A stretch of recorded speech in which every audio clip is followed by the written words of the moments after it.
Foi? Foi, né? Foi. Beleza. Deixa eu já... Tá chovendo a internet. Imaginei, eu estava sabendo aqui que a tua internet estava ruim. Peraí. Share.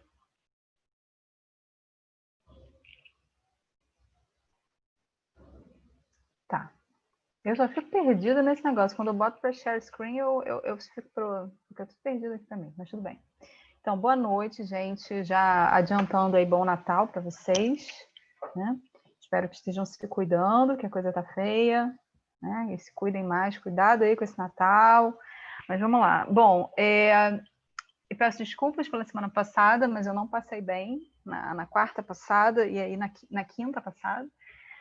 E de quarta para quinta, na verdade, e aí eu preferi descansar na sexta-feira, porque eu já tinha muitas coisas para fazer que eu não poderia não fazer, que eu deixei de fazer na quinta, acumulou, e aí eu tinha que sacrificar alguma coisa.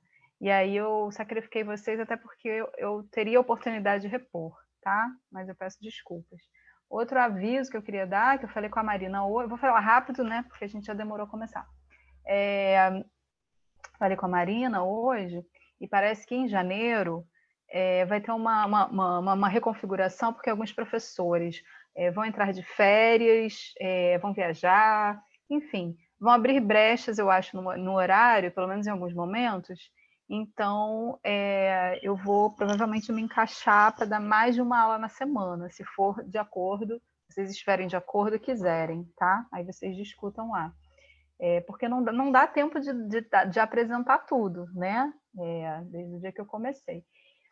Então, eu queria avisar isso para vocês. E aí, hoje eu ia fazer um negócio diferente, mas eu resolvi voltar atrás e não fazer um negócio diferente. Eu mandei 2 formulários já para vocês em relação a conteúdos que a gente tinha visto nas outras aulas, certo? E eu tenho 10 desses formulários, eu queria avisar isso para vocês, são 10 formulários. São formulários divididos por grupos temáticos, como 2 pessoas fizeram o número 1 ou o número 2, não sei, e 4 fizeram o número 1 ou o número 2. Agora aqui de cabeça não sei. Foram muito bem. Se vocês fizeram sozinhos, se fizeram sem consulta, acho que foi 100%, se eu não me engano, de acerto, né? O Maximus foi um que fez, eu vi. Não sei se fez os 2. Isso é muito bom. E eu queria avisar que esse feedback dos formulários eu vou dar mais pertinho da prova, tá bom? Para ficar bem fresquinho. Então, eu vou mandando os formulários, vocês vão fazendo, e vocês já recebem o resultado imediato, né? E o meu feedback, ou seja, o meu retorno sobre as erradas, peraí, deixa eu ver se tem alguma... Não, foi a Marina, mas não tem nada. Então, era para ver se era ela mesma. Então, eu vou dar o retorno mais perto da prova. E aí eu vou me organizar conforme esse horário abrir e eu me encaixar, e aí eu vou me reorganizar para saber o que eu vou dar, né, nesse período, o que vai dar tempo de oferecer aí para vocês. E aí hoje, então, vamos lá já. Nós estamos... Eu sempre volto aqui, eu quero tirar isso daqui, que é ruim para mim. Isso aqui, não dá para sair daqui, não? Está, ótimo. Aprendendo cada aula. Bom, então, para a gente se situar sempre aqui nessa nossa linha do tempo, nós estamos aqui, certo? Vocês estão vendo? Eu estou compartilhando a tela? Estou? Estou compartilhando? Tá sim, estou conseguindo ver. Tá, beleza. Então, nós estamos aqui, lembrando, um período clássico, humanista, e vimos Sócrates, Platão, e agora a gente vai para Aristóteles, só que a gente vai ver do Aristóteles, assim, o essencial, tá? Aristóteles é um filósofo muito amplo, ele escreveu sobre muita coisa, ele é importantíssimo como base do que a gente chama de pensamento racional europeu, tá, né? Para o bem, para o mal, mas só que a gente vai ver o essencial. O que é o essencial? O essencial é o que até hoje caiu mais sobre ele, de conteúdos dele, no Enem. Essa é a nossa referência, tá bom?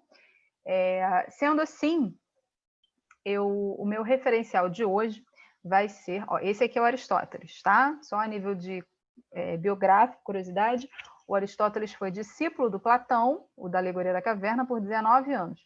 Só que depois disso, depois de 19 anos, ou durante esses 19 anos, ele foi construindo um pensamento, ideias muito próprias e se afastou, né, em termos de ideias, do seu mestre.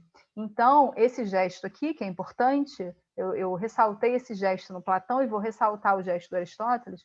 Enquanto Platão, né, procura a verdade das coisas lá no mundo inteligível, no mundo das ideias, no mundo superior, no mundo das essências, no mundo verdadeiro, né, o Aristóteles está interessado nesse mundo daqui. Então, primeiro, para o Aristóteles, não existe essa divisão de mundos. Tá? Ele vai refutar isso em algum momento. Então, o interesse dele vai ser nesse mundo aqui, o mundo de baixo. Então, vai ser um cara que vai, por exemplo,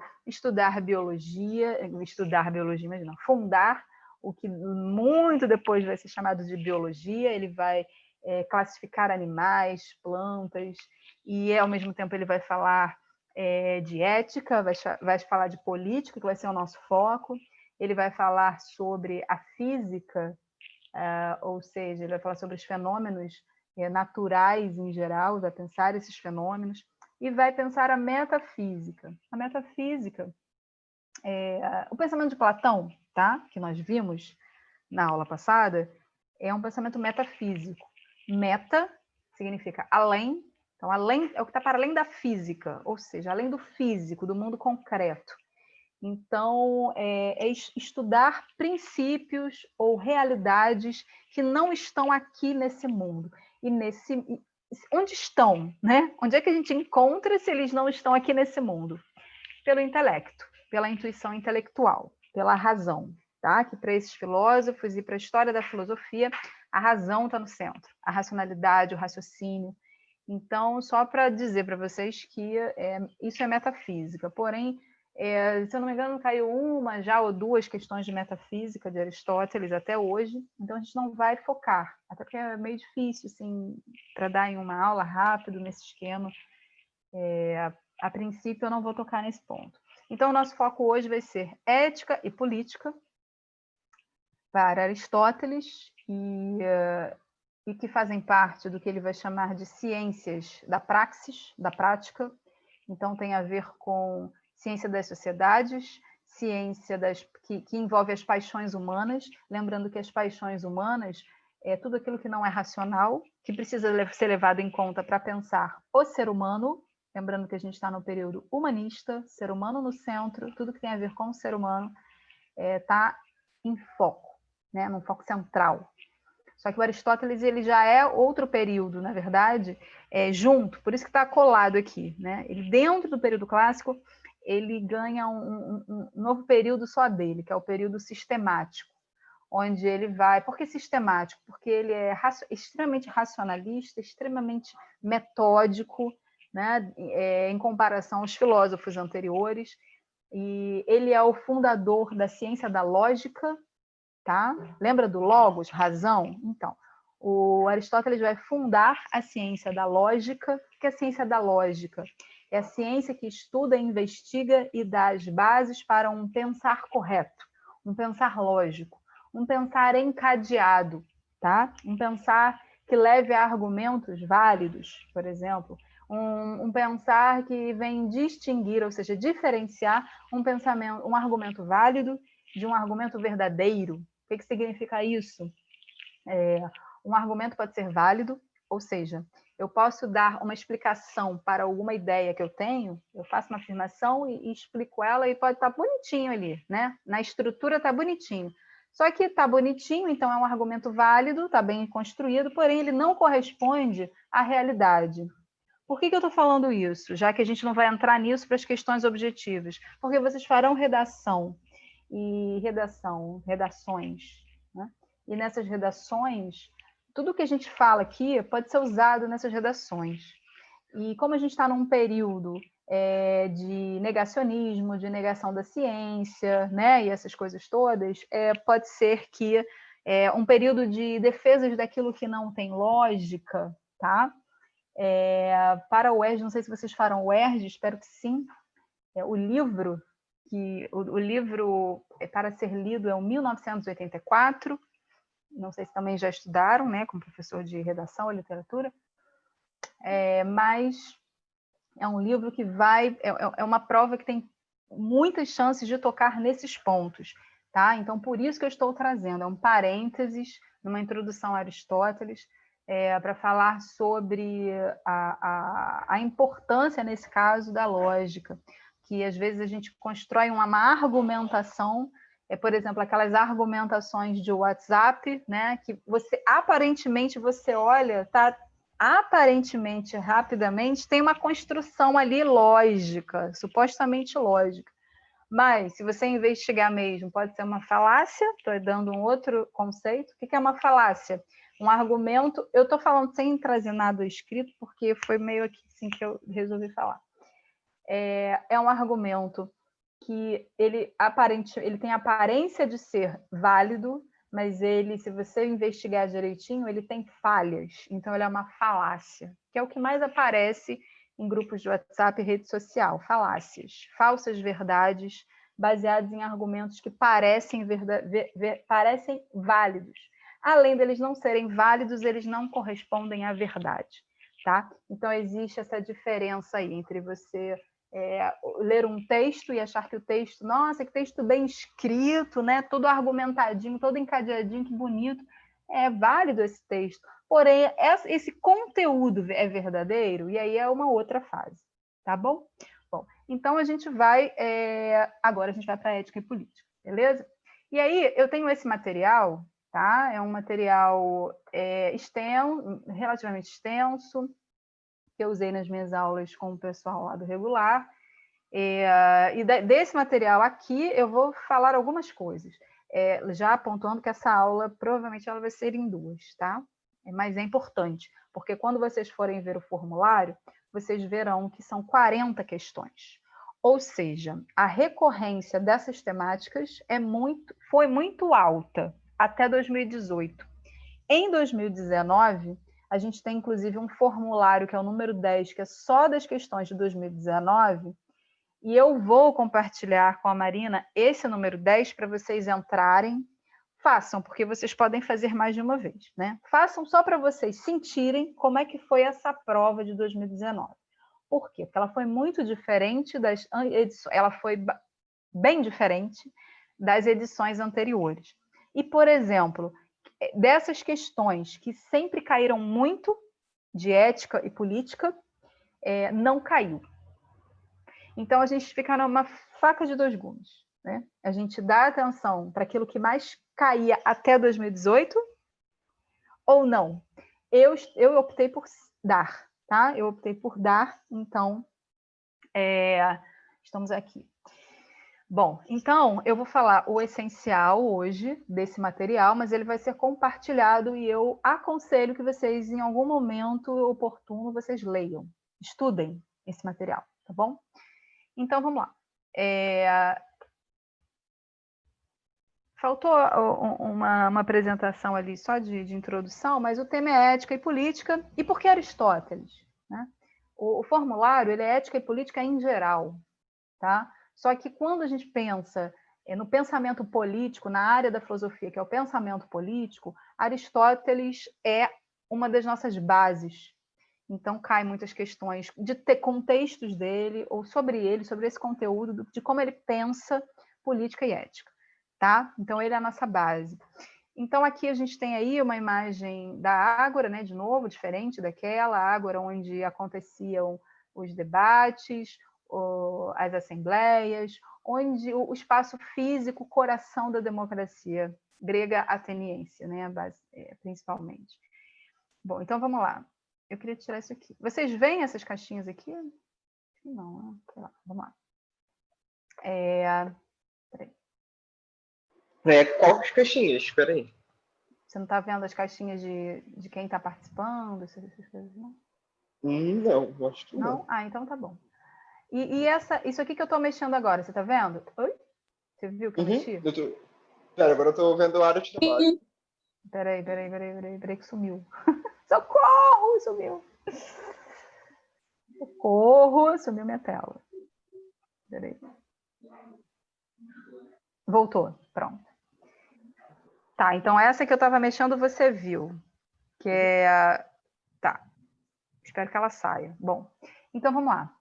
Então, primeiro a gente precisa entender o seguinte, o que é ética, o que é política, porque a gente não tem tempo de trabalhar a saída do senso comum do que a gente costuma falar que é ética e política. Né? Ética para a gente é ser uma pessoa correta, no senso comum, política é o que faz o político, e aí daí a gente diz, eu gosto de política, eu não gosto de política.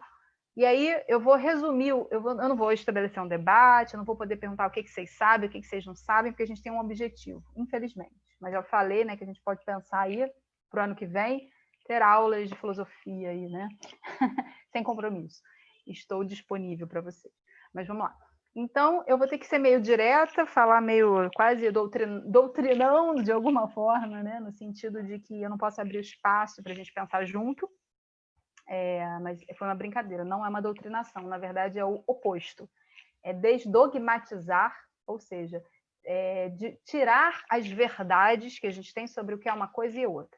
Então, para começar, ética é uma área que não diz respeito simplesmente a normas em relação ao que é certo e o que é errado. Isso é um campo dentro da ética, que é o campo da moral.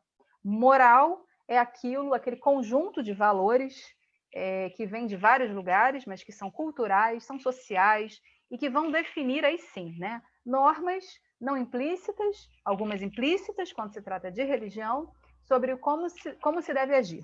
Tá? O que a gente faz com a nossa liberdade, com o nosso poder de escolha? Então, tem um direcionamento. Isso, o que é implícito? É quando não está escrito, mas todo mundo sabe. Né? E isso vai variar de cultura para cultura, isso vai variar de lugar para lugar, de educação para educação. Então, é algo que varia, ou seja, não há universal. Não há. Os filósofos, Platão buscava o universal do que é o bem, do que é o certo? Sim. E Aristóteles? Bom, Aristóteles tem um pensamento, como eu falei, diferente.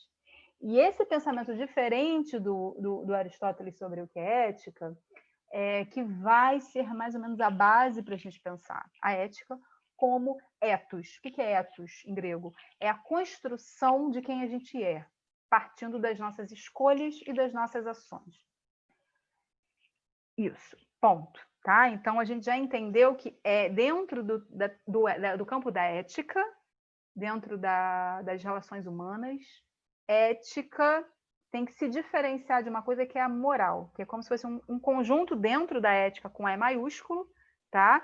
Tá aqui dentro, e é aquilo que a gente costuma dizer que é ética. A gente costuma dizer que o outro é ético ou não, imoral, né, ou moral, baseado nos nossos valores, no nosso conjunto daquilo que é certo e que é errado, certo? Enquanto, no sentido amplo, ética é a construção do nosso ethos.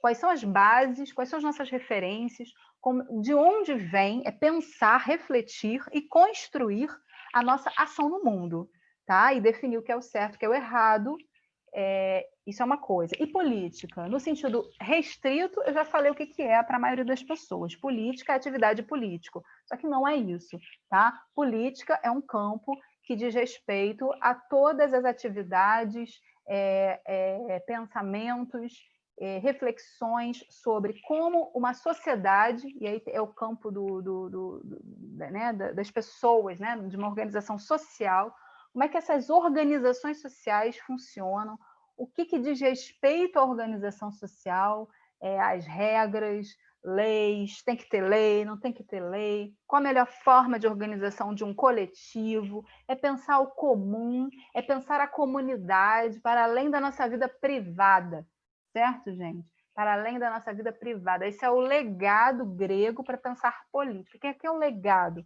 É aquilo que o grego deixou, alguns gregos deixaram, gregos e romanos também, tá? Com diferenças, que infelizmente a gente não pode trabalhar aqui, mas eu vou também focar nas definições que vão aparecer no Enem, né? Que são importantes para vocês. Se fosse uma aula, a gente discutiria, a gente desenvolveria junto, tá? Então, Tá entendido até aqui? Estou falando rápido, né? Estão conseguindo acompanhar o raciocínio até aqui? Dê um feedback para mim.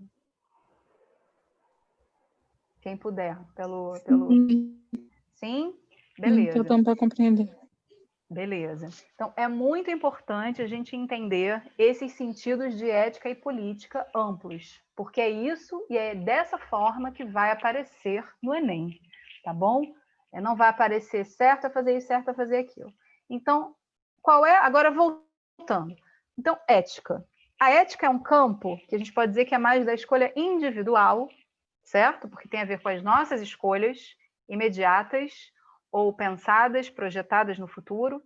E a política é o campo do coletivo, o campo onde, né, não tem uma pessoa envolvida, mas o grupo, a comunidade, certo? A comunidade no sentido amplo, né? Ok? E no sentido estrito também, específico. Muito bem. Então, ética e política. Qual é o valor primordial da ética? A ética só existe porque existe o quê? Porque existe o outro, tá? O outro. Quem é o outro? É um outro ser humano, é um outro animal, é um outro planta, é um outro planeta, tá? É um outro ideia. Ou seja, a ética só existe porque existe a diferença. Alter é o outro e que não sou eu. Tá claro isso? Certo? Ok? Tá? Política. Qual é a palavra-chave de política? É o comum, a comunidade, o todo, o coletivo. É em relação a isso que diz respeito à política, tá? Aquilo que hoje a gente olha e vê, nossa, política só tem ladrão, né? Inclusive, né, mais um foi preso. Amém. Então, política, a palavra-chave é coletivo, comum, público. Se não é, deveria ser, tá bom? Isso em termos originários, lá de quando ela surge, beleza?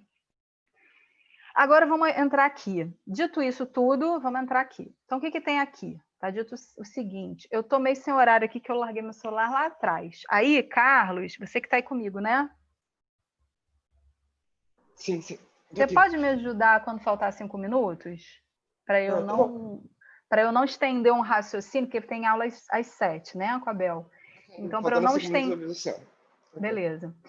Então, vamos lá. Então, política, quando ela surge no sentido grego, tem uma frase aqui embaixo, ó, a filosofia é filha da polis, porque eu comentei com vocês que quando surge a cidade, surge a atividade política e a filosofia está surgindo tudo junto, né? Com os sofistas, aquele desenvolvimento do raciocínio, está surgindo tudo junto ali, tá bom? Então, a política, lá para o grego, era um valor e não um fato.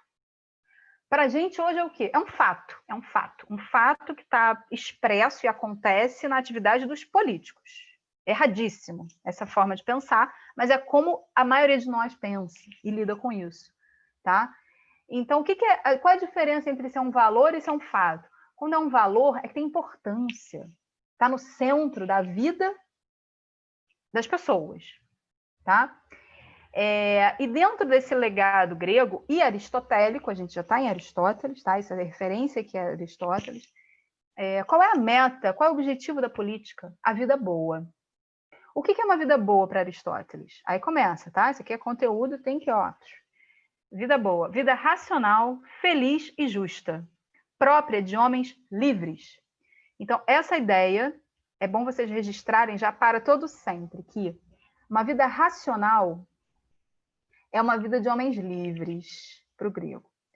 O homem que não é racional, que não reflete, que não usa sua racionalidade para fazer suas escolhas, tanto individuais como coletivas, não é livre, é escravo. Por quê? Porque ele é escravo do quê? Daquelas paixões lá, né? O que são as paixões? Seria tudo que não é racional no homem. Tem alguns problemas nessa visão, mas ela também é boa, como toda visão, né, tende a ter benesses e malefícios, tá? Mas vamos fixar isso aqui para o grego, e essa ideia vai ser mantida ao longo da história, de alguma forma, na teoria, que a política diz respeito a alcançar a vida boa. O que é a vida boa? É uma vida racional, feliz e justa. Aí, ó um conceito central em política: justiça. Justiça. Essa coisa que a gente sente o que é, às vezes não sabe definir, né? Tem um monte de coisa escrita sobre ela, tem uma Constituição, tem leis, mas mesmo assim a gente olha e fala, caramba, mas que lei injusta, né? Então, justiça é um valor fundamental, não só para os gregos. Infelizmente, de novo, a gente não vai poder explorar isso, tá? Então, ficamos aqui. Qual é a finalidade, o telos, da vida política? O que é telos? Finalidade em grego, tá? Qual a finalidade da vida política? É a justiça na comunidade. Então, qual é o legado, qual é a herança cultural que a gente já pode sintetizar, resumir daqui? A distinção.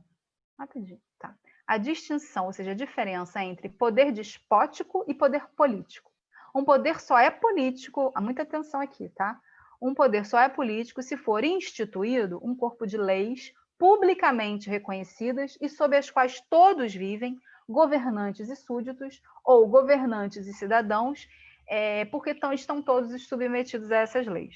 Quando a lei coincide com a vontade pessoal e arbitrária do governante, não há política, mas despotismo e tirania, segundo os gregos, tá bom? Segundo os gregos. Não há lei de espécie alguma, não há política, mas anarquia, quando isso acontece. Então, assim, quando não há lei de espécie alguma, não há política, há anarquia. Só que aqui não tem juízo de valor ainda muito bem, por mais que eles não curtissem a anarquia, tá? E a anarquia, como a gente entende, como vocês já ouviram falar, que tem aquele símbolo, ela só vai surgir no século XIX, final do século XIX, século XX, basicamente, vai surgir no século XX, tá? Como instituído e organizado, final do século XIX, na verdade, e mais século XX. Vai se desenvolver como outras formas políticas. Então, a anarquia aqui, vocês vão ver que é simplesmente uma forma que ele reconhece, ele classifica as formas políticas e vai chamar de anarquia quando uma comunidade não tem leis escritas, certo? Se organizam de uma forma orgânica, tá? Ok? Sem leis, sem Estado, sem leis, beleza? Só uma classificação. Bom, então, resumindo, o que o grego faz é trazer novos modos de organização.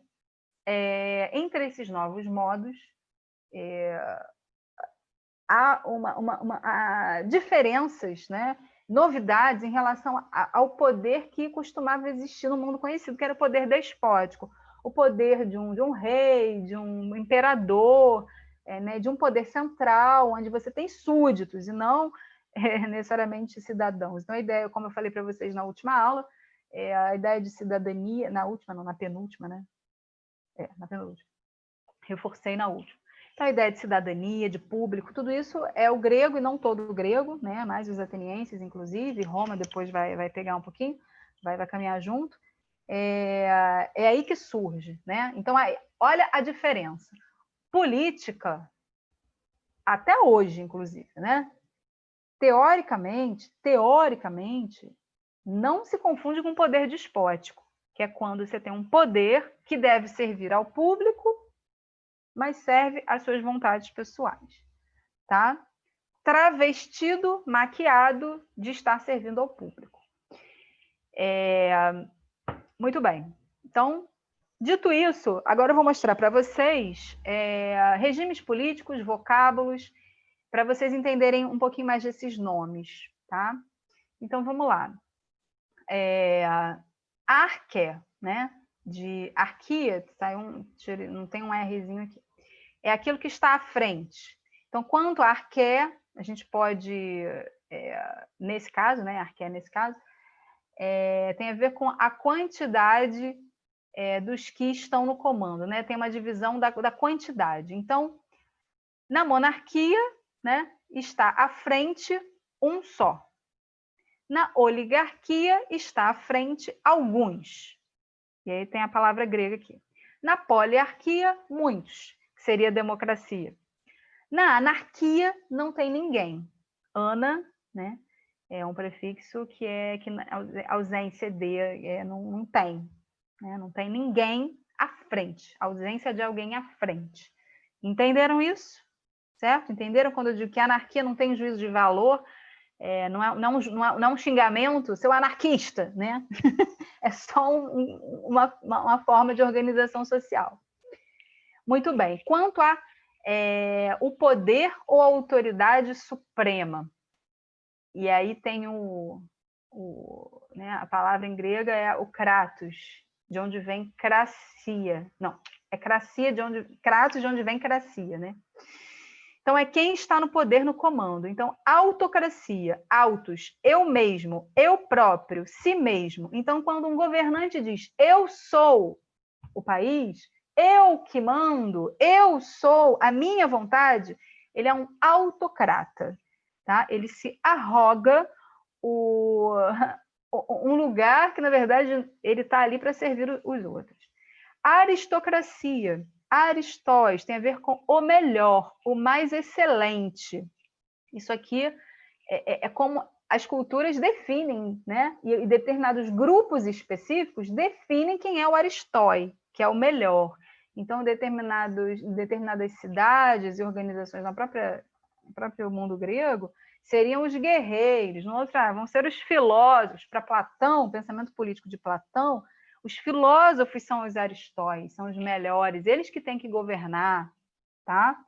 Quando vocês estudam aí, enfim, história do Brasil, a nossa política, a nossa origem, né, da atividade política, vocês vão ver um monte de oligarquia, um monte de aristocracia, né?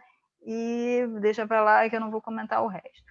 E a gente tem a democracia, que é o povo, né, no comando. Então, o povo no comando, idealmente. Beleza? Até aqui? Tá certo aqui?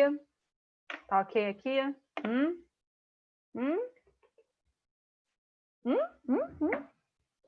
Tá tudo certo? Podemos seguir? Tá? Então, vamos lá. Quanto à legitimidade dos regimes políticos, é outra coisa muito importante também, que vai aparecer nas questões. O que é um regime político legítimo? Porque tem vários regimes políticos, né? Espalhados, inclusive, pelo mundo até hoje, que são aqueles ali, com aqueles nomezinhos que a gente viu. Um poder legítimo é quando, além de legal, ou seja, está na lei, ele é justo, segundo os gregos, tá bom? Só que a gente ainda carrega isso, ou deveria carregar, nesse caso. Quando, além de legal, de leis, é justo, ou seja, as leis são feitas segundo a justiça. Quando é ilegítimo? Quando a lei é injusta, ou quando é contrário à própria lei, ou seja, ilegal, nesses dois casos. Entenderam? Quando um governo entra, por exemplo, e não respeita a Constituição, ele é ilegítimo do ponto de vista político, tá? Independente do que ele pensa sobre ele mesmo, ele é ilegítimo porque ele não respeita a Constituição. Ou quando a Constituição é respeitada, porém a lei é injusta. Nesses dois casos, pode-se dizer que um governo, um regime político, um governo, ele é ilegítimo. Tá beleza? Presença ou ausência da lei, variação econômica e militar determinam, segundo Platão e Aristóteles, a corrupção ou a decadência dos regimes políticos. A monarquia, aí é uma coisa importante. Nesse pensamento de Aristóteles, o que ele faz? Como é que ele pensa a política? De várias formas, mas uma delas ele faz um mapeamento, ele é um sistemático, de todos os regimes que existem. Ele faz um estudo de, sei lá, 50 e poucas constituições de várias cidades-estado. E aí ele vai mapeando aquilo ali que ele fez, aquela classificação, ele chega nela depois de estudar vários tipos de constituições. Beleza, gente? Tá? E aí ele vai entender da seguinte forma. Aqueles governos lá, eles podem degenerar, eles se degeneram. Por quê? qual é, lá no início, qual é o objetivo e a finalidade da política? É o bem comum.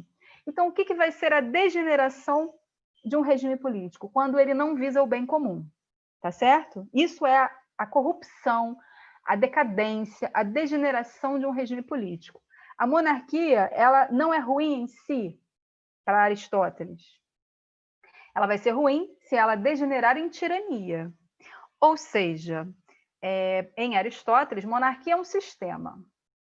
Mas se esse sistema, se esse rei está lá e ele serve ao bem comum, né, e ele é justo, ele é legítimo, é um governo legítimo, ok, a princípio ok, muito embora isso nunca tenha acontecido na história, depois dele, né, depois de Aristóteles. E aí, o que é tirania? Tirania é quando esse mono, né, essa única pessoa ali que é o poder central, ela vai agir pela vontade pessoal ou dos seus ali, do seu métier, né, da sua galera, beleza? Então, é um que se governa para interesses pessoais ou contrário ao interesse público. A aristocracia é a mesma coisa, a lógica é a mesma. Se serve ao bem comum, se é justa, se provoca equilíbrio social, bababá, tá ok, digamos assim. Isso tudo na teoria, tá? Não é uma defesa de uma ou outra, é uma análise. A oligarquia é degeneração, é quando esses poucos, né, normalmente muito ricos, ou guerreiros, ou de uma elite, pensam e servem aquela elite. E a democracia pode degenerar em demagogia ou, aí aqui ele coloca um juízo de valor, anarquia.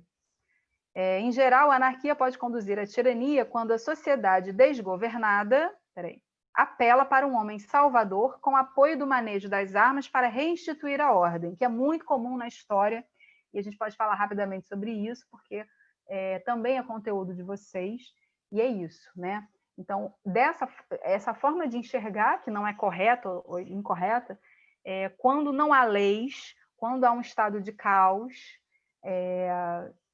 enfim, teoricamente, né, na teoria, pensa-se que num estado, por exemplo, de crise econômica, de que a gente está vivendo agora, crise econômica, crise na saúde, crise de tudo. Então, é muito comum a gente acabar elegendo um salvador, né? É muito comum aparecerem os salvadores e a gente acabar querendo que eles, né, acreditando que eles vão salvar. E aí, esses salvadores, normalmente, eles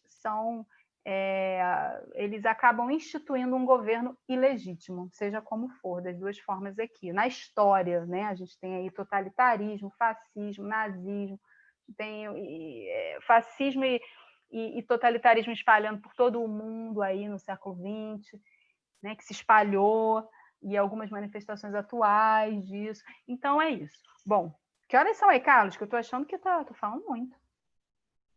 6h52. Falta ainda 2? Eu tenho uns minutinhos. Uhum. Então, assim, ó, aqui, por exemplo, eu já não vou abordar, tá? Que é a origem da concepção de justiça. Mas, então, vamos lá. Vamos lá.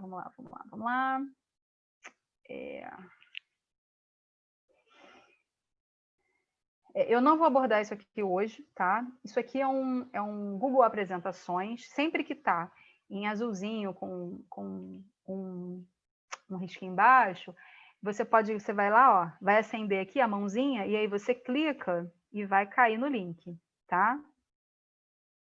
Ó. Caiu no link, tá vendo? Então, quando vocês forem estudar esse material, eu já tinha ele aberto aqui. Não, eu nem abri porque eu não ia realmente falar sobre esse aqui, tá? Mas é legal estudar, que é uma mental sobre a visão sistemática de Aristóteles em relação à justiça. E aqui, só para mostrar para vocês, tá? Aqui tem textos de um livro que é importante ler, tá? Porque, inclusive, alguns desses textos já caíram lá no Enem. Para entender, para organizar as ideias melhor daquilo que vocês estão só ouvindo eu falar, tá bom? Eu recomendo muito ler esses textos. E aí, a gente tem aqui que eu vou só apresentar a palhinha para vocês, a palhinha desse mapa. Eu cliquei só para vocês verem que é só clicar mesmo que abre. Mas ele está aqui, já aberto, maior, melhor aqui. Então, isso aqui é um super mapa que eu vou trabalhar com vocês na aula que vem. Que ele começa assim, ó. O homem é um zoon politikon. Aqui, inclusive, está a base do legado da teoria, do ideal de política, que foi o legado, o que Aristóteles deixou para o mundo ocidental, né? E que vai sofrer muitas mutações aí, mas ele ainda de alguma forma, ele está no nosso ideal. Vai ser contestado na modernidade por alguns pensadores políticos. Mas o que é isso? Vamos lá, Renato. O que é isso? O que é zoon politikon? O que é isso? Zoon, zoológico? É isso mesmo. Zoon, né? Zoo, ou seja, animal. Então, o homem é um animal político. Então, é uma frase que vocês talvez já tenham ouvido falar ou não, que Aristóteles ele disse que o homem é um animal racional e político. Ou seja, está na essência do homem ser um homem racional, que usa a razão, e político. O que significa isso? O homem, para ele, isso não é uma verdade absoluta, tá? Para ele, o homem é naturalmente sociável. Ele naturalmente vive agregado com os outros. É uma necessidade da sua natureza. E, então, é a sua própria natureza. Professora. Oi, querida. 6h55 já. Beleza. Eu não vou entrar no mapa, eu só vou mapear, literalmente, aqui de longe, tá? Para eles já saberem o que vai vir. E o que é esse mapa? Esse mapa é uma demonstração mais dentro da visão de Aristóteles sobre ética e política. Que visão é essa? A visão de que ética e política são inseparáveis, tá? Sendo que a política está acima da ética. Por quê? Porque a política diz respeito àquilo que é a própria essência, natureza do homem, que é o seu ser coletivo. Então, mas, por outro lado, cada ser, cada indivíduo, né, precisa ser trabalhado, ser educado, ser conscientizado de que a sua ação individual afeta esse coletivo. Tá clara essa relação, assim, falando assim? Tá claro? Sim.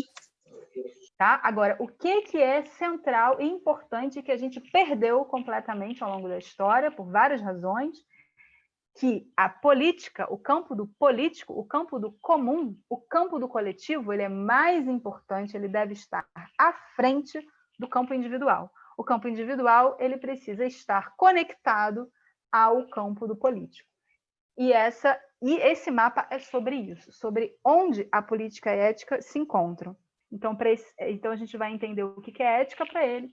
O que é ética para ele tem a ver com a busca do caminho do meio, né? Do caminho do meio, estou falando igual budista, mas é muito por aí mesmo. Do meio termo, do equilíbrio, do uso da racionalidade, do uso da razão para escolher, para sermos livres e podermos construir uma sociedade, um coletivo justo, ético, ou seja, preocupado com o outro, certo? E eu já tô falando um pouquinho assim, além do pensamento de Aristóteles, porque é o que vai cair, que vai aparecer para vocês no Enem. Tá? Porque se eu for entrar no Aristóteles mesmo, ele vai dizer coisas horríveis, como eu já disse para você, ele vai dizer umas coisas horríveis aí, tá? Então não vou entrar nas coisas horríveis dele, né? Nessas fofocas horríveis dos filósofos, principalmente os gregos. Mas vamos lá. Então, gente, eu recomendo que para a próxima aula, se vocês lembrarem, a gente vai ter um gapzinho aí, né? Um afastamento durante um tempo, umas 2 semanas, né? Para as festas. Se vocês lembrarem, eu vou pedir para a Marina lembrar vocês pelo WhatsApp, deem uma olhada nesse mapa. Quando a gente chega para a aula já com material na cabeça, mesmo que vocês tenham alguma dificuldade de acompanhar, as palavras já estão ali, e aí eu vou só organizando para vocês. Compreendem? Hein? Sim. Sim? E, paralelo a isso, eu não sei botar a minha tela cheia de novo, isso é um horror, né? Mas eu não sei. Deixa eu só stop here aqui. Consegui. Bom, então já vou terminar, sem entender 2 minutos. Eu quero saber como é que foi. Falei pra caramba, falei rápido, mas vocês conseguiram captar a essência? E o Máximos caiu. Conseguiram? Não, tá aqui. Conseguiram captar, né, a vibe do conteúdo de hoje? Do conteúdo, do contexto, do que se trata? Conseguiram?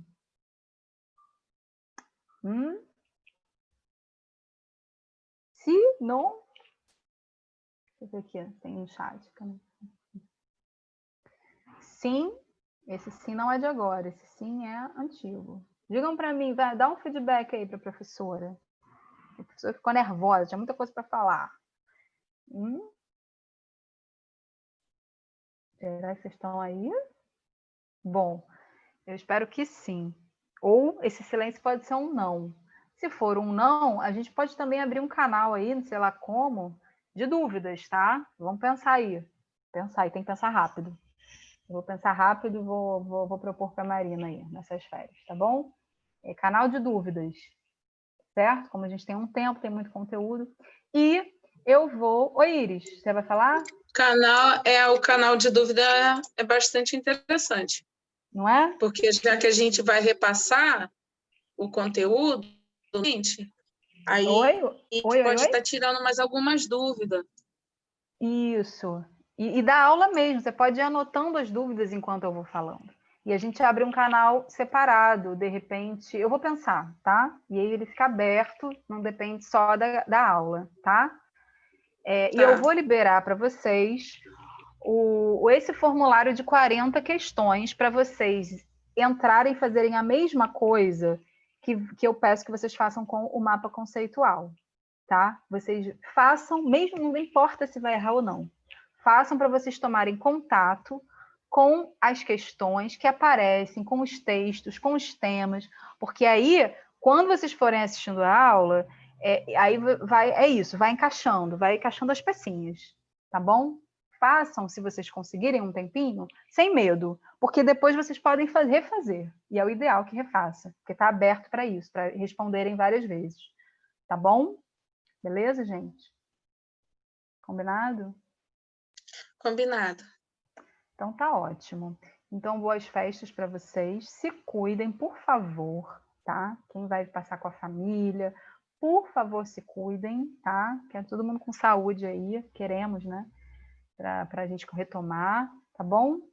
É isso. Obrigada, tá? Pela presença de Obrigado, vocês. Obrigada senhora. também, professora. Boas festas para a senhora. Foi muito boa aula. Muito obrigado. Obrigada, querido. Obrigada pelo seu acompanhamento aí, tá bom? Eu vou parar de gravar aqui.